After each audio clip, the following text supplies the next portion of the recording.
You have 24 hours to demolish that eyesore or we're calling the sheriff. That's what the HOA president screamed at me right before I revealed the secret that would destroy her entire world. There I was, 3 days into building my dream cabin when this woman storms onto my land with a clipboard and an attitude. Victoria Ashworth, HOA Queen Bee, demanding I tear down everything because it violates community standards. The smell of pine sap from fresh lumber mixed with her choking perfume as gravel crunched under more angry neighbors' SUVs. She's waving legal papers, threatening massive fines, acting like she owns the place. Little did she know, I had information that would flip this power game completely upside down. Information that would turn her threats into the most expensive mistake of her life. But before I tell you how one phone call legally obliterated an entire HOA, drop a comment. What would you do if neighbors tried to steal your land? And tell me where you're watching from. HOA nightmares unite us all. Let me back up and tell you how this nightmare started. My name's Marcus Brennan, 45, recently divorced electrician who inherited 5 acres of Colorado mountain paradise from my eccentric Uncle Silas. After months of courtroom hell and living in a cramped city apartment, this land felt like salvation, a place where I could build something real and maybe convince my teenage daughter Emma that her old man wasn't a complete failure. Uncle Silas was the family mystery. Disappeared into the mountains in 1980, showed up at Christmas smelling like wood smoke and diesel fuel, always muttering about land having more secrets than trees. Most relatives wrote him off as the crazy hermit uncle. When his lawyer called saying I'd inherited his property, I figured Uncle Silas knew something the rest of us didn't. The land was breathtaking. Creek water gurgled over smooth stones, hawk cries echoed off granite cliffs, and the sharp scent of pine sap mixed with wild sage created nature's own perfume. There was an old concrete foundation where Silas had started something, plus a workshop that looked like it belonged in a frontier museum. Standing there, breathing air that didn't taste like exhaust fumes, I felt hope for the first time in months. I cashed out my 401k, quit my city job, and started building a modest log cabin. Nothing fancy. Just a solid home where Emma could visit weekends and see her dad building something worthwhile instead of tearing his life apart. The rhythm of hammer on nail, the satisfying bite of saw through timber, after months of lawyers and paperwork, honest physical work felt like therapy. Day 3 of construction, she appeared. Victoria Ashworth emerged from a pristine white BMW X5 like some corporate angel of death. Mid-50s, designer business casual, clutching a leather portfolio like a shield. Her heels clicked against the rocky ground with military precision, and her perfume, some floral assault weapon, clashed with the mountain air so violently it made my eyes water. "Excuse me," she marched across my property like she owned it. "Are you the individual responsible for this unauthorized construction?" I set down my circular saw, noting how she pronounced individual like it left a bad taste in her mouth. "Marcus Brennan, building a cabin on my land. You are?" "Victoria Ashworth, Pine Valley HOA president." She flipped through papers with theatrical authority. "This construction violates multiple community covenants. No permits, no architectural review, no environmental assessment. Frankly, this rustic approach threatens our property values significantly." I looked around at pristine wilderness stretching to the horizon. "What community? I don't see any houses." "The Pine Valley Homeowners Association governs all residential properties within our jurisdiction." She produced an official-looking document. "Your uncle signed these covenants when we formed 6 months ago. You inherited his obligations." 6 months ago? Uncle Silas died 8 months ago. She handed me a cease and desist order demanding immediate construction halt, plus a bill for $20,500 in accumulated violation penalties. "Remove all materials within 48 hours, Victoria announced. "Daily fines begin at $500, doubling weekly. We protect our community standards very seriously." The threat hung in the mountain air like smoke, but then she delivered the real message. "Let me be frank, Mr. Brennan." Her eyes swept over my work clothes, beat-up truck, and calloused hands. "This isn't the type of neighborhood where people in your situation typically thrive. We maintain certain expectations about resident quality. I'd hate for your daughter to be embarrassed by any unpleasantness." The mention of Emma hit like a punch to the gut. This woman had researched me, knew about my divorce, my financial struggles, my kid. "Are you threatening my family?" The words came out colder than I intended. Victoria's smile was sharp as winter wind. "I'm offering friendly advice. Some battles aren't worth fighting, especially when you're clearly outmatched. She climbed back into her BMW, but paused before driving off. 48 hours, Mr. Brennan. Don't make this harder than necessary. As her taillights disappeared down the mountain road, Uncle Silas's final words echoed in my head. Don't let anyone push you around. I stared at the cease and desist order, then at my half-built cabin. Victoria Ashworth thought she had all the power. She was about to discover how catastrophically wrong she was. Victoria didn't wait 48 hours. She came back the next morning with a lawyer and handcuffs-level confidence. A beat-up Honda Civic pulled behind her BMW and outstepped the saddest excuse for legal counsel I'd ever seen. Douglas Krensky looked like he got his law degree from a Cracker Jack box. Cheap suit, coffee-stained tie, briefcase held together with duct tape and desperation. Mr. Brennan, Victoria announced with theatrical authority, you're being served with official legal documents. Cease construction immediately and prepare for financial consequences. Krensky nervously shuffled papers. Pursuant to Pine Valley HOA covenants, you owe $15,000 in retroactive violation penalties. Furthermore, you never received proper HOA disclosure documents during property transfer, voiding your ownership claims. 15 grand? For building on my own land? The smell of Krensky's nervous sweat mixed with Victoria's choking perfume created this toxic cloud of legal intimidation. I'll review these with my attorney, I said calmly. Victoria's laugh cracked like ice. You can't afford an attorney, Mr. Brennan. Save yourself the embarrassment. The minute they left, I drove straight to the county courthouse. Betty, the friendly clerk, helped me dig through property records. The musty smell of old documents and fluorescent light buzz created this detective movie atmosphere as I uncovered something that made my blood boil. The Pine Valley HOA was formed exactly 6 months ago, 2 months after Uncle Silas died. I remembered my divorce attorney once telling me that timing in legal documents is everything, and this timing was impossible.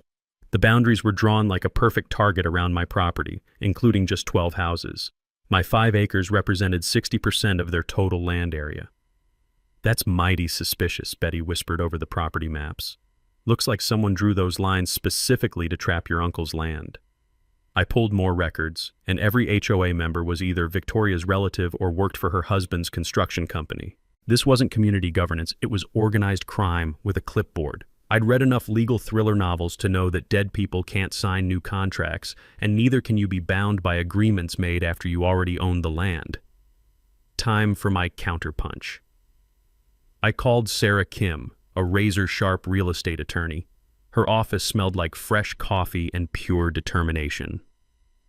This is legally impossible, Sarah said, spreading documents across her conference table. You cannot retroactively bind a dead person to new covenants formed after their death. I've seen HOA scams before, but this is brazen even by their standards. We're filing countersuits, Sarah announced. Harassment, false claims, intentional infliction of emotional distress, plus investigating how they included your property in boundaries drawn after ownership transfer. But Victoria escalated fast. 2 days later, she called an emergency community meeting. Without inviting me, obviously. My neighbor Jake attended and reported back over beers on my porch. The evening air carried wood smoke from distant fireplaces, mixing with pine forest scents that reminded me why I'd fallen in love with this place. She's got people terrified, Jake said, claiming you're some dangerous drifter with criminal background. Complete lies, but fear spreads faster than truth in small communities. Then came the digital warfare. Victoria created a Pine Valley Community Safety Facebook group, posting my photo, stolen from an old union newsletter, alongside warnings about transient criminals threatening our children and property values. The comments were vicious poison. Get this predator out. My kids aren't safe. Sheriff needs to act now. But Victoria's arrogance became her downfall. In her rush to prove the HOA had money for legal action against troublemakers, she posted their financial records publicly. Those numbers told a shocking story. $847,000 collected in special assessments over 6 months. For 12 houses, that's over $70,000 per family. For what? No community amenities, no shared facilities, no infrastructure projects. I'd learned during my own divorce that legitimate expenses always have paper trails. When lawyers can't show you exactly where your money went, it usually went into someone's pocket. Sarah nearly choked on her coffee when I showed her the Facebook evidence. She just publicly admitted to massive financial fraud. Victoria handed us a federal case on a silver platter. The next morning brought Victoria's nuclear option. A county inspector's truck pulled into my driveway. The inspector, clearly uncomfortable, handed me a citation for multiple building violations that would shut down construction completely. "Sorry, buddy," he muttered, avoiding eye contact. "Orders from the top. Someone's got serious pull at the county office." The metallic taste of corruption hung in the mountain air like smoke from a distant fire. As his truck disappeared down the mountain road, I realized Victoria had crossed a line she couldn't uncross.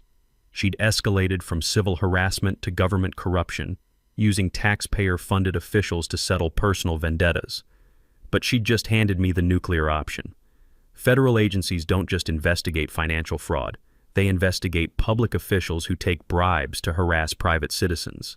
Victoria thought she was playing chess while I was playing checkers. She had no idea I was about to flip the entire board. Victoria's next move came at 3 a.m. with the sound of breaking glass and the acrid smell of diesel fuel burning my nostrils awake. I stumbled outside to find my construction site looking like a war zone. Someone had taken a baseball bat to my lumber pile, scattering 2x4s like giant pickup sticks.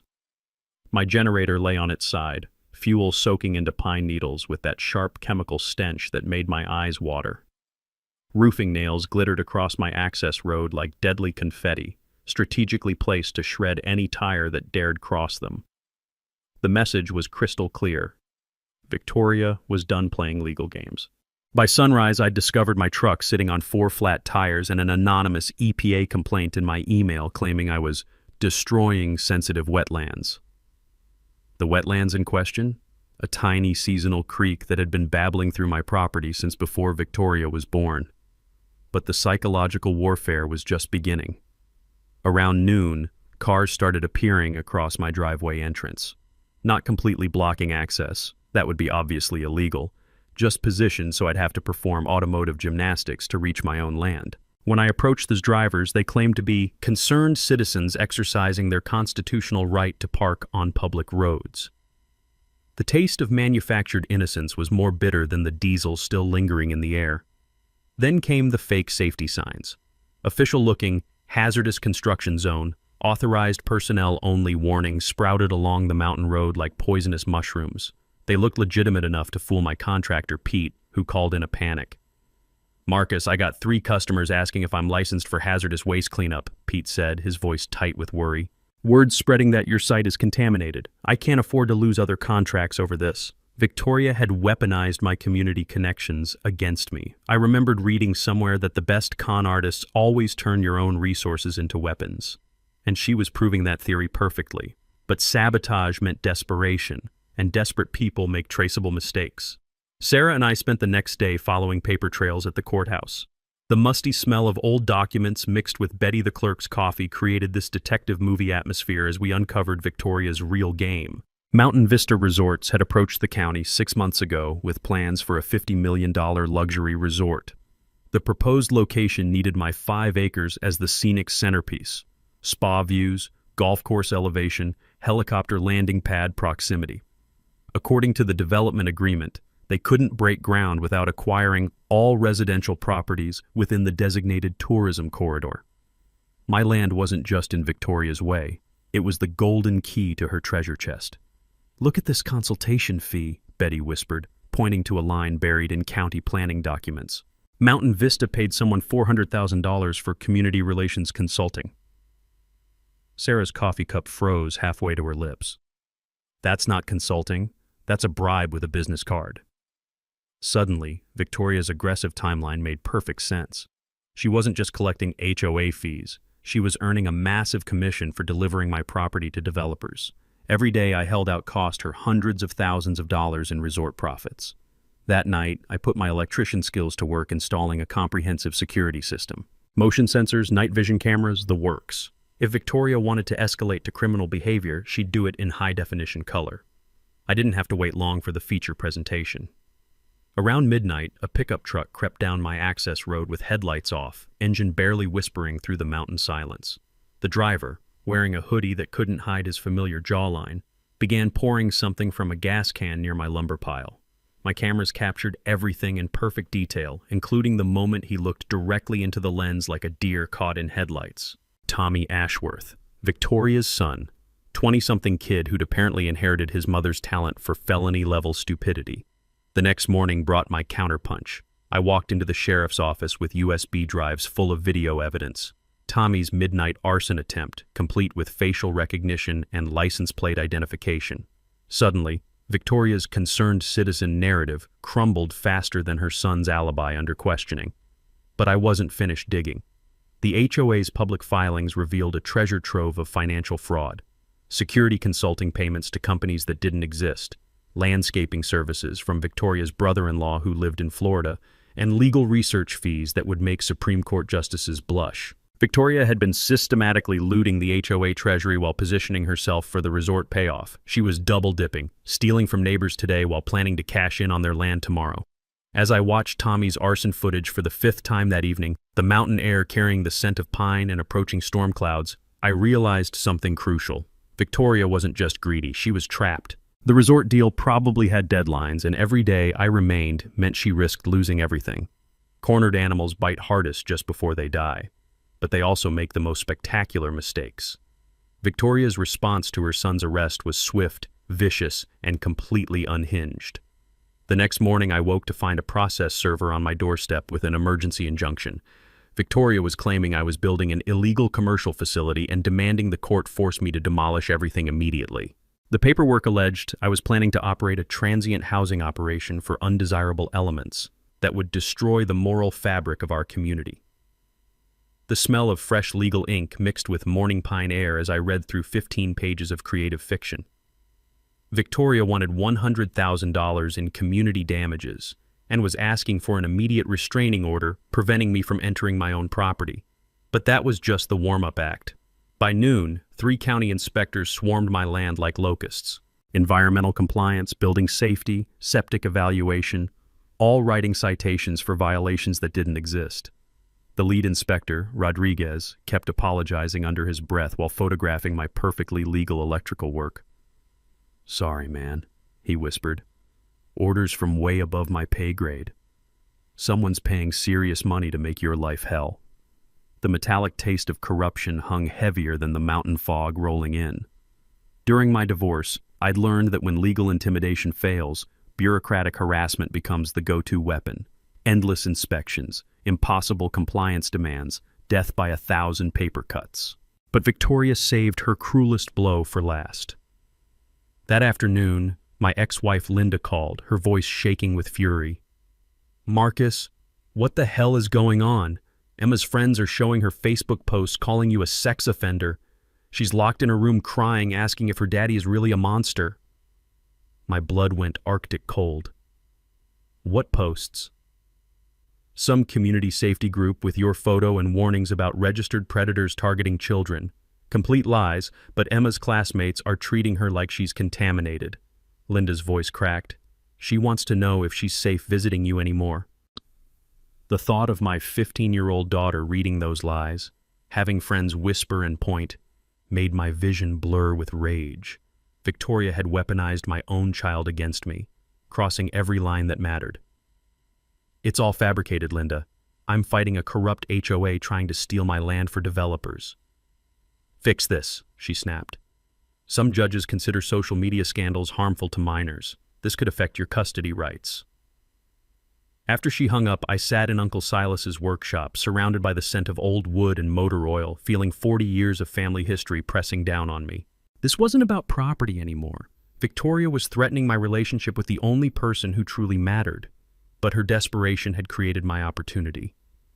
That evening, my neighbor Jake knocked with urgent news. "Marcus, Victoria's group posted another emergency alert claiming you threatened to burn down the neighborhood.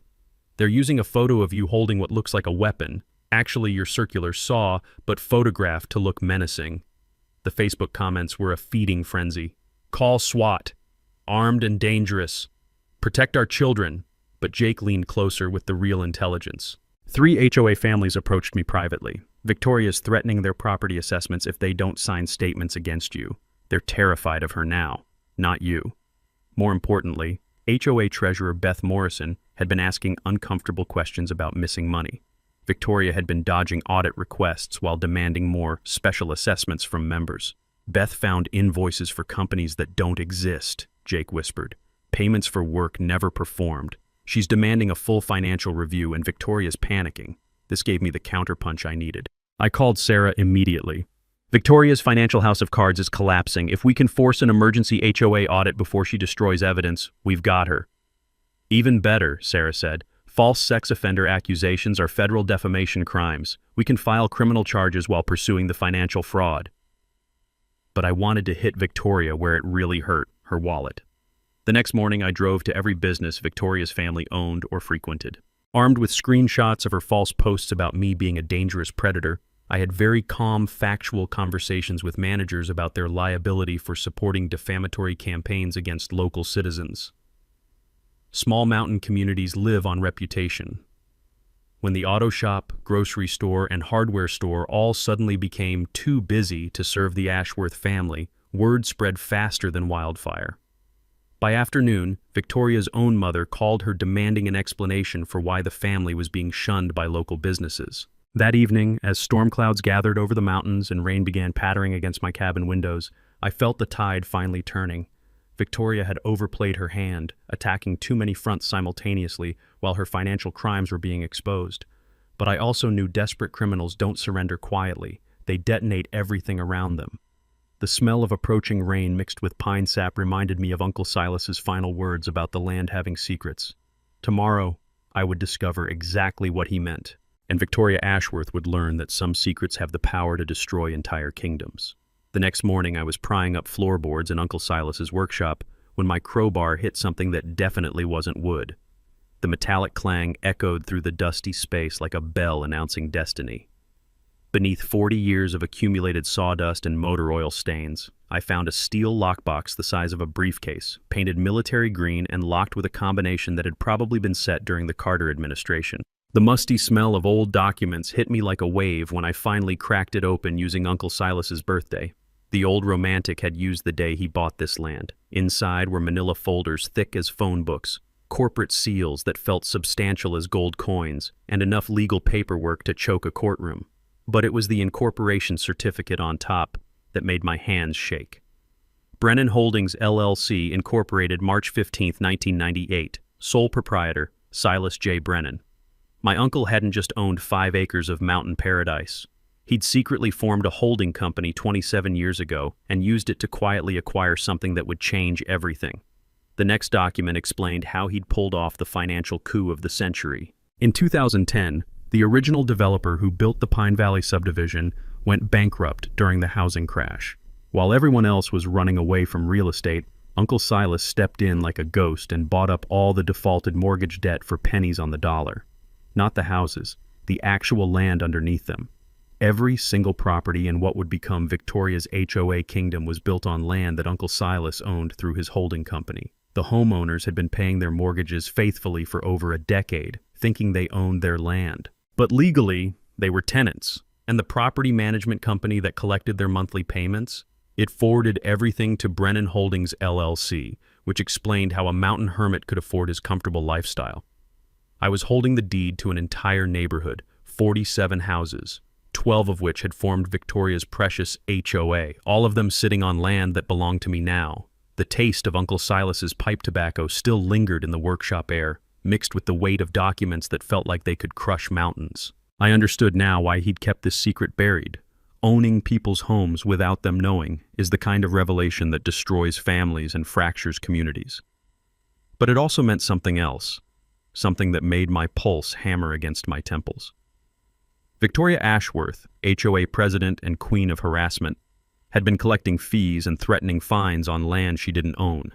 Her own house, the command center for her campaign of intimidation, was sitting on property where she was 3 months behind on rent. I could legally evict her with 30 days' notice. The bank records in the lockbox showed everything: monthly rent payments flowing into Brennan Holdings accounts, property tax receipts, maintenance expenses for roads and utilities that the homeowners thought they were paying for through their HOA fees.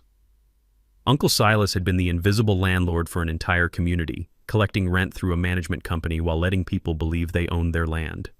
The incorporation papers were genuine, stamped with official state seals, and notarized by attorneys whose signatures could be verified. The property deeds matched perfectly with county records. The bank accounts were real, and the money trail was clear as mountain stream water. I sat in Uncle Silas's workshop chair, surrounded by the scent of old leather and forgotten secrets, holding papers that gave me more power over Victoria Ashworth than she'd ever dreamed possible. I could evict every HOA member who'd participated in harassing me. I could sell the entire development to Mountain Vista Resorts and become a millionaire overnight. I could destroy lives the same way Victoria had tried to destroy mine. But Uncle Silas's final words echoed in the dusty air. Don't let anyone push you around. He hadn't said push back harder. He'd said, don't let them push you around. There was a difference. And that difference would determine what kind of man I chose to be. The weight of Uncle Silas's secret sat on my shoulders like a lead blanket as I spread the incorporation documents across Sarah's conference table. The smell of fresh coffee mixed with the gravity of what we'd discovered. I wasn't just fighting an HOA anymore. I was the landlord of everyone who'd been trying to destroy me. This is legally bulletproof, Sarah said, examining the corporate seal under her desk lamp. Your uncle was meticulous. Every document properly filed, every payment tracked, every legal requirement met for 27 years. She pulled out a legal pad and started sketching our options like a general planning a campaign. Plan A, reveal your landlord status immediately and negotiate HOA dissolution. Clean, simple, gets Victoria off your back permanently. Plan B, selective enforcement. Terminate leases only for the harassment ringleaders. Victoria, her family, maybe 2 or 3 others. Let the innocent neighbors stay. Plan C, full nuclear option. Media exposure of the entire scheme. Federal investigation of HOA financial crimes. Complete community upheaval.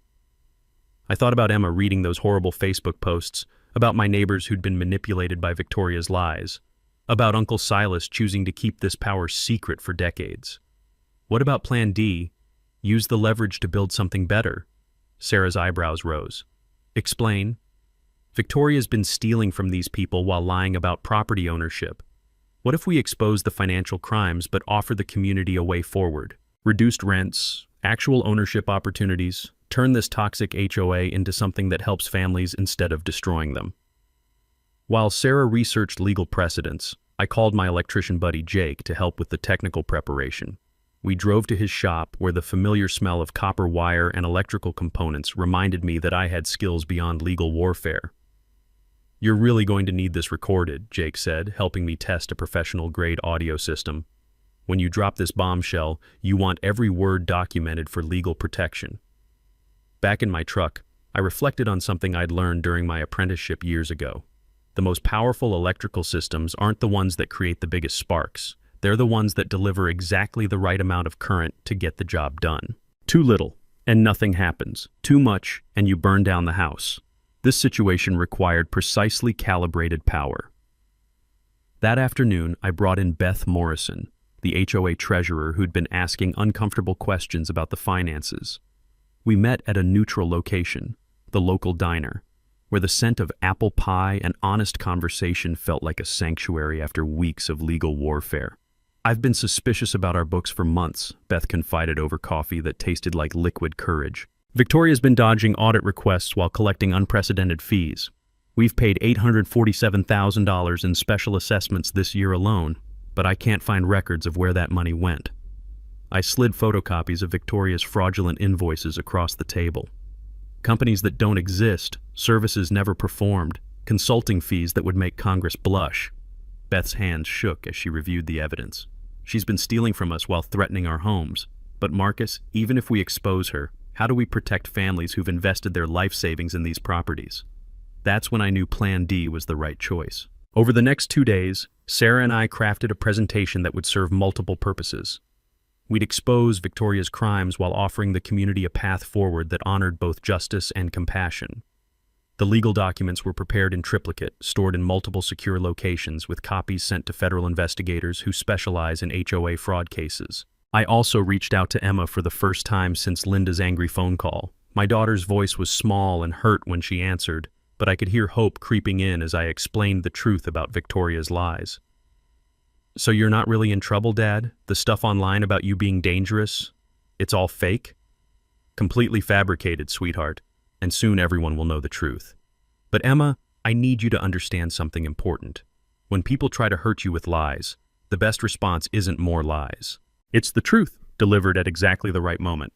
The community meeting was scheduled for Friday night at the Pine Valley Community Center. Victoria had called it as an emergency session to address the dangerous individual threatening our neighborhood. She had no idea she was about to provide the perfect stage for her own downfall. As I sat in my completed cabin that evening, listening to the creek babble through the pine trees and watching stars appear in the clear mountain sky, I felt Uncle Silas's presence in the night air. He'd kept this secret for decades, waiting for the right person and the right moment to use it wisely. That moment had arrived. And unlike Victoria's campaign of destruction, this revelation would build something better from the ashes of her greed. Tomorrow night, truth would have its day in court. Victoria's desperation reached new heights when she tried to have me committed to a mental health facility. The paperwork arrived Tuesday morning via emergency court filing, a petition claiming I was displaying signs of severe psychological instability and making credible threats against community members. Victoria had somehow convinced a judge that I was dangerous enough to require immediate psychiatric evaluation and possible involuntary commitment. The smell of fresh legal documents mixed with my morning coffee created a surreal breakfast atmosphere as I read through her latest work of fiction. According to Victoria's sworn statement, I had been obsessively surveilling neighbors, making threats about burning down houses, and exhibiting classic signs of paranoid delusion and violent ideation. She'd even included witness statements from 3 HOA members claiming I'd approached them at night, ranting about conspiracies and threatening to make everyone pay for what they'd done to me. Complete fabrication, but terrifyingly official-looking. By noon, things escalated beyond legal documents. A convoy of pickup trucks appeared at the end of my access road, Victoria's citizen patrol armed with hunting rifles and self-righteous fury. They weren't technically on my property, but their message was clear: step out of line and face frontier justice. The metallic taste of fear mixed with mountain air as I watched them through binoculars from my cabin porch. These weren't professional security guards. They were scared neighbors who'd been convinced I was a genuine threat to their families. Jake called with worse news. Marcus, Victoria's brother-in-law is the county sheriff. He's planning to serve that mental health warrant this afternoon with a full SWAT response. Claims you're armed and dangerous, requiring maximum force protocols. My blood went cold. During my electrician days, I'd wired the homes of guys who'd been swatted over neighbor disputes. Too many of those stories ended with body bags and accidental shootings during dynamic entries. But Victoria's overreach was also creating unexpected allies. That afternoon, Emma called crying. Not from embarrassment this time, but from fury. Dad, kids at school are showing me posts claiming you're a terrorist planning to shoot up the neighborhood. This is insane. How can she just lie like this? Because desperate people do desperate things, sweetheart. But sometimes their desperation becomes their downfall. Emma's voice grew steely. She had more of her old man's fight than I'd realized. What can I do to help? I'm not letting this crazy woman destroy our family with lies. While Victoria was busy painting me as a dangerous lunatic, she was also frantically trying to cover her financial tracks. Sarah's investigator friend discovered Victoria had been making substantial cash withdrawals from HOA accounts, $127,000 in the past 2 weeks alone. The money was supposedly for enhanced security consulting and emergency legal expenses. More telling, she'd been pressuring HOA members to sign loyalty pledges promising not to cooperate with outside investigators trying to destroy our community. 3 families had already approached Sarah quietly, terrified of Victoria but unwilling to publicly oppose her. But Victoria's nuclear option backfired spectacularly. The mental health petition required supporting documentation from medical professionals. Victoria had submitted a psychological evaluation from Dr. Richard Pemberton, claiming he'd observed me displaying textbook symptoms of antisocial personality disorder with violent tendencies. Problem was, Dr. Pemberton had been dead for 6 months. Sarah's paralegal discovered the death certificate while verifying the evaluation's authenticity. Victoria had literally forged a psychological assessment using a deceased psychiatrist's stolen letterhead and signature stamp. That single desperate lie had just upgraded her legal troubles from civil fraud to federal document forgery, a felony carrying up to 10 years in prison. She's completely unraveling, Sarah said, reviewing the fraudulent evaluation. This level of criminal behavior suggests someone facing massive financial exposure. The resort deal must have deadlines she can't extend. But Victoria wasn't finished destroying herself. Thursday evening brought her final, most spectacular mistake. Frustrated by the delayed SWAT response, turns out judges get cranky about obviously forged medical documents, Victoria decided to take matters into her own hands. Security cameras caught her sneaking onto my property around midnight, carrying what appeared to be accelerant and matches. Her plan was apparently to set a small fire near my lumber pile, then call 911 claiming I was burning evidence of my criminal activities. The irony was perfect. Victoria Ashworth, who'd been calling me an arsonist for weeks, was literally attempting arson to frame me for arson. But my upgraded security system included motion-activated floodlights that turned midnight into noon the second she crossed my property line. Victoria found herself standing in my driveway holding a gas can and road flares, illuminated like an actress on Broadway, with 3 different camera angles recording her every move.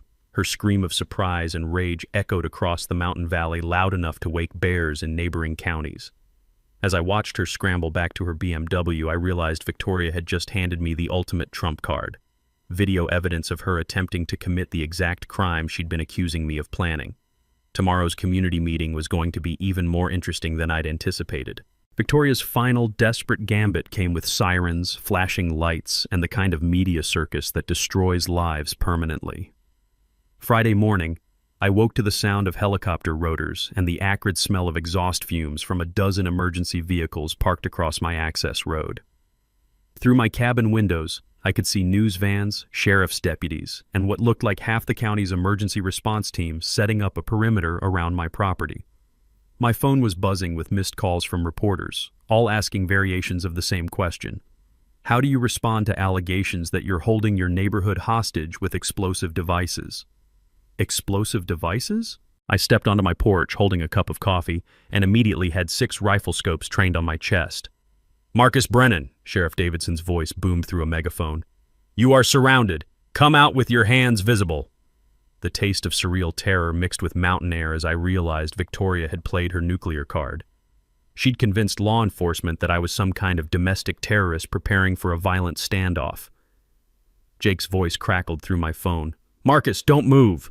Victoria filed reports claiming you threatened to blow up the community center during tonight's meeting. She's got photos of you handling suspicious packages and testimony from 3 witnesses. The suspicious packages? Bags of concrete mix for my cabin foundation. The witnesses?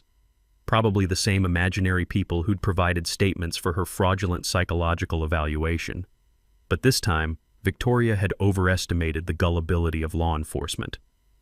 Sheriff Davidson approached my porch cautiously, his expression more embarrassed than aggressive. "Marcus, I know this is probably bullshit, but we got federal authorities breathing down our necks about credible terrorist threats. I need you to let us search the property so we can clear this mess up." "Search away, Sheriff, but you might want to check out the security footage from last night first." I handed him the USB drive containing Victoria's midnight arson attempt. Davidson's face went through several interesting color changes as he watched our HOA president caught red-handed with accelerant and matches, trying to burn down the property she'd been claiming I wanted to destroy. "Well," he muttered, "that's going to complicate her credibility significantly." While the bomb squad spent 3 hours confirming that concrete mix was, in fact, concrete mix, Sarah was busy filing emergency motions to have Victoria arrested for filing false police reports, attempted arson, and terrorist threat hoaxes. Federal crimes that would put her away for decades. But the media circus was just getting started. By afternoon, news crews from Denver had arrived, drawn by reports of a mountain standoff with alleged domestic terrorist. Victoria, ever the opportunist, positioned herself as the heroic community leader protecting innocent families from a dangerous extremist. Standing in front of cameras with perfect makeup and practiced tears, she painted a picture of a peaceful neighborhood terrorized by an unstable outsider with a grudge against civilization itself. "This man has threatened our children, destroyed our sense of safety, and now he's apparently prepared to commit mass violence rather than follow simple community guidelines," Victoria sobbed into the microphones. "We just want our neighborhood back."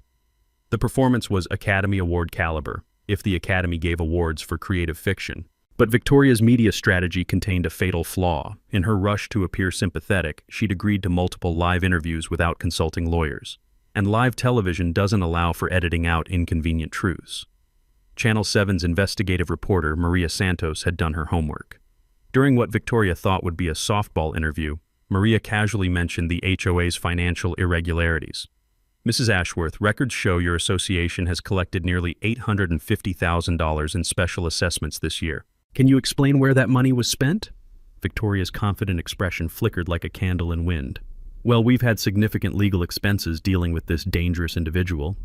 But the legal expenses listed in your public filings total only $23,000.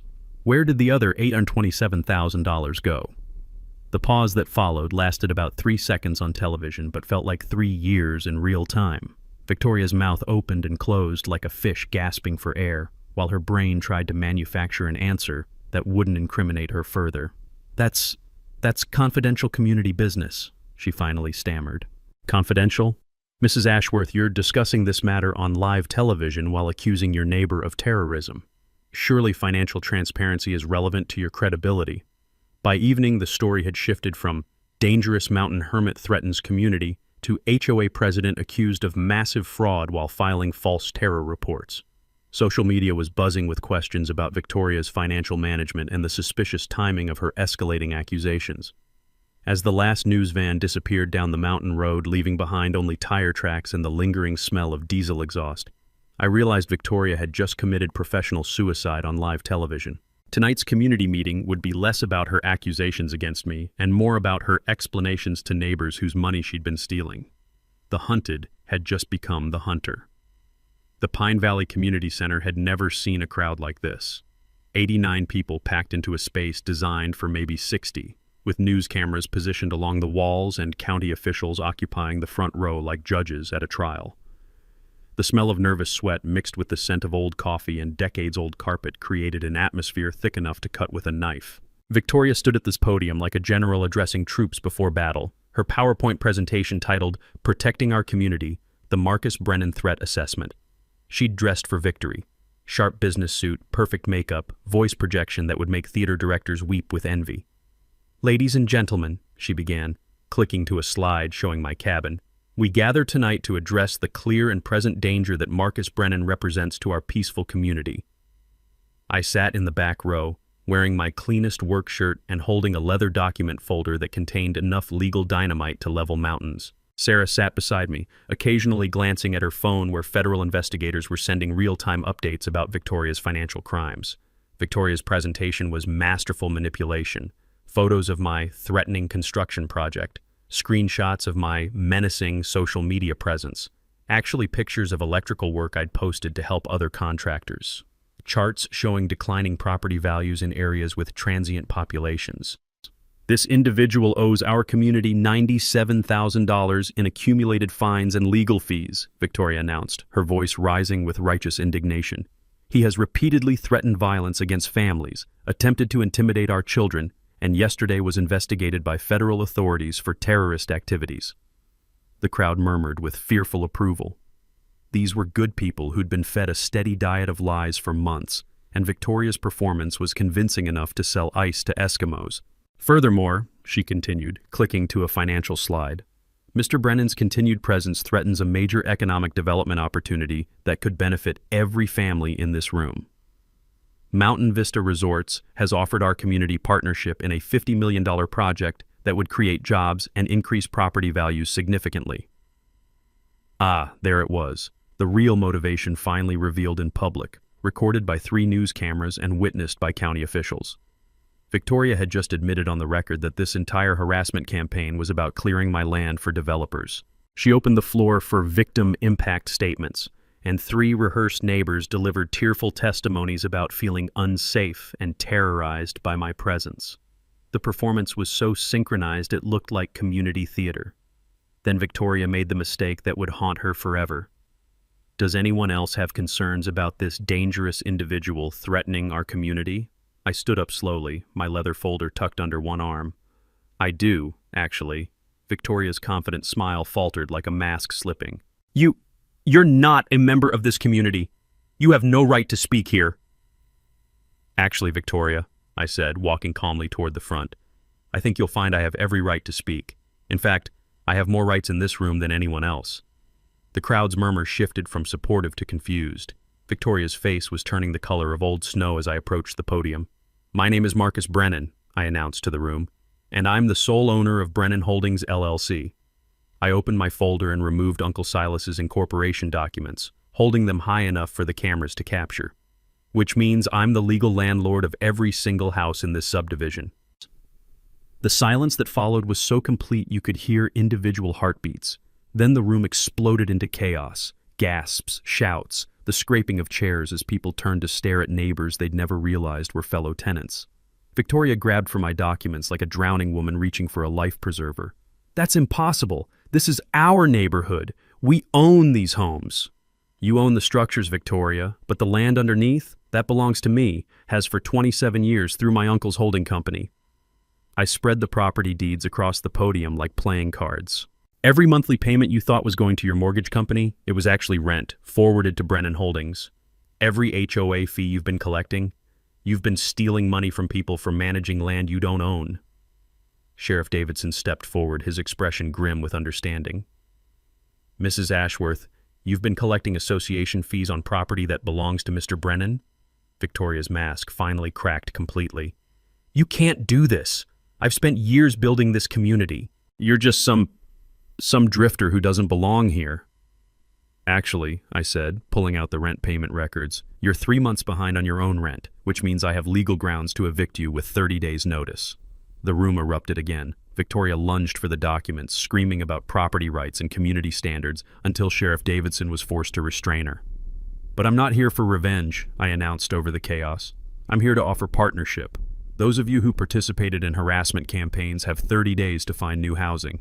Everyone else, your rent just got cut in half, and we're building a real community together. As federal agents entered the room to arrest Victoria for wire fraud, her final scream echoed through the mountains. You can't do this to me. I am this community. But communities aren't built on theft and lies. They're built on truth. 3 months later, I was sitting on my cabin porch watching neighborhood kids play safely in what used to be Victoria's restricted access common area, when Emma arrived for her weekend visit with a huge smile and news that made my heart soar. Dad, I got into Colorado State with a full scholarship, she announced, wrapping me in a bear hug that smelled like her mother's shampoo and teenage hope. And you know what convinced the admissions committee? My essay about how my father taught me that real strength isn't about getting revenge. It's about building something better from the ashes of corruption. Victoria Ashworth was serving 18 months in federal prison plus paying $150,000 in restitution to the families she'd defrauded. 6 of her harassment enablers had quietly moved away, their leases terminated, and their crimes documented for posterity. The remaining 41 neighbors had embraced our community transformation with enthusiasm that surprised everyone, especially me. The smell of barbecue smoke drifted from Jake's backyard, where half the neighborhood was gathered for our monthly potluck dinner. These same people who'd once viewed me as a dangerous outsider now brought me casseroles, borrowed my tools, and asked my advice on everything from electrical problems to teenager management. It's incredible how quickly fear dissolves when the person spreading it disappears, Sarah observed, joining Emma and me on the porch with a beer and the satisfied smile of someone who'd helped David slay Goliath. Our professional relationship had bloomed into something deeper, built on mutual respect and shared victory over institutional corruption. The community transformation exceeded my wildest dreams. With rent reduced to half their previous mortgage payments, families suddenly had money for home improvements, their children's education, and actual emergency savings. Mrs. Peterson had started a thriving community garden where Victoria's Aesthetic Compliance Committee used to issue citations for unapproved flower colors. The kids who'd once been taught to fear me now knocked on my door asking for help with science projects, drawn by stories of the electrician who'd outsmarted the adults with nothing but patience and legal documents. But the most meaningful change was the Silas Brennan Community Justice Fund, established with money recovered from Victoria's fraudulent schemes. The fund now provided free legal aid for families fighting corrupt homeowner associations across 3 states, and had already helped expose similar financial crimes in 17 communities. We got another call yesterday, Sarah reported, checking her phone. Family in Oregon facing the exact same playbook. City council trying to condemn their family farm for an Amazon warehouse, using the same bogus community benefit arguments Victoria used for her resort deal.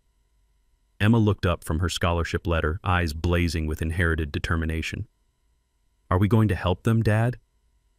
We're going to try, sweetheart. Uncle Silas taught me that real power builds communities instead of tearing them down. The financial resolution had been surprisingly healing. Rather than maximizing profits, I'd offered longtime residents the opportunity to purchase their land at cost, with zero-interest financing through the Justice Fund. Most chose to stay and become genuine homeowners for the first time in decades. The development rights Victoria had promised to Mountain Vista Resorts, I donated them to the Colorado Conservation Trust, ensuring the surrounding wilderness would remain wild for Emma's children and their grandchildren to explore. Property values had actually increased despite, or perhaps because of, the cooperation that replaced Victoria's authoritarian control. Turns out people pay premium prices to live where neighbors help instead of harass each other.